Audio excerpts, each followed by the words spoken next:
DHA में property खरीदते हैं तो आपको कौन कौन से प्रोसेस से गुजरना पड़ता है।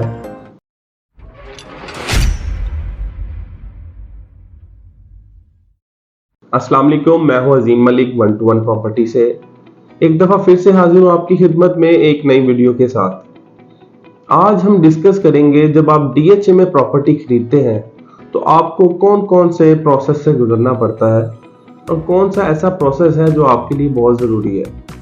सबसे पहला स्टेप है वो है वेरिफिकेशन।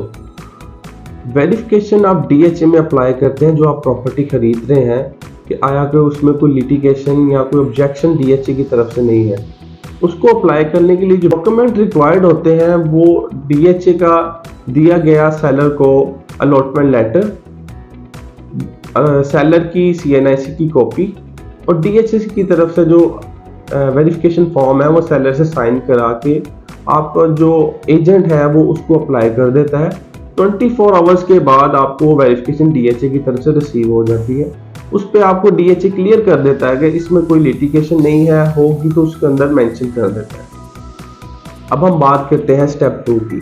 स्टेप 2 एनडीसी हमें अप्लाई करना पड़ता है जो आप प्रॉपर्टी खरीद रहे हैं उसके अगेंस्ट। एनडीसी नो डिमांड एक सर्टिफिकेट होता है डीएचए की तरफ से जो कि सेलर के सिग्नेचर के साथ डीएचए में अप्लाई होता है। अगर आपका पोजेशन प्लॉट है तो उसके साथ उसका साइड प्लान भी अप्लाई हो जाता है। उसके लिए जो डॉक्यूमेंट्स रिक्वायर्ड होते हैं वो अलॉटमेंट लेटर की कॉपी, सीएनआईसी और एक एनडीसी फॉर्म जो कि सेलर की तरफ से साइन होके डीएचए में हम अप्लाई कर देते हैं।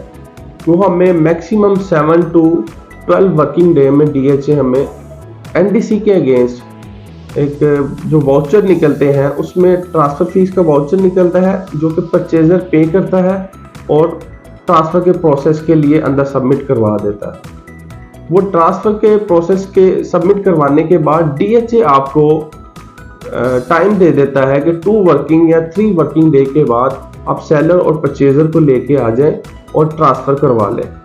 इस प्रोसेस के दरमियान में आपको जो कि गवर्नमेंट के वाजबात होते हैं, एफबीआर टैक्स जिसे बोलते हैं, परचेजर का और सेलर का टैक्स जमा करवा के आप डीएचए में वो भी ट्रांसफ़र के टाइम साल ले जाते हैं और आपके नाम पे प्लॉट ट्रांसफ़र हो जाता है। ट्रांसफ़र के बाद का जो प्रोसेस है उसमें आपको 2 चीज़ें जो फॉलो करनी पड़ती हैं।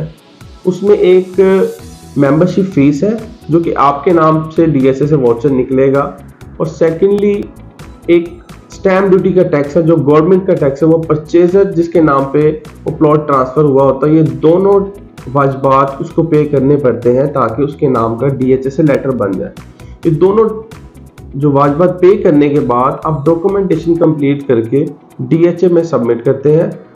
उस सबमिशन के बाद एक आपको रसीद दी जाती है, उसके ऊपर टाइम लिखा हुआ है कि आपको आफ्टर 30 वर्किंग डेज के बाद आपको आपके नाम का लेटर इशू कर दिया जाएगा।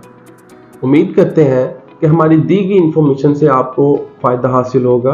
अगर मज़ीद किसी भी किस्म की इन्फॉर्मेशन के लिए आप मेरे दिए गए नंबर्स पर रब्ता कर सकते हैं या मेरे ऑफिस को विज़िट कर सकते हैं और मेरे चैनल को लाइक और सब्सक्राइब करना मत भूलिएगा। अल्लाह हाफिज़।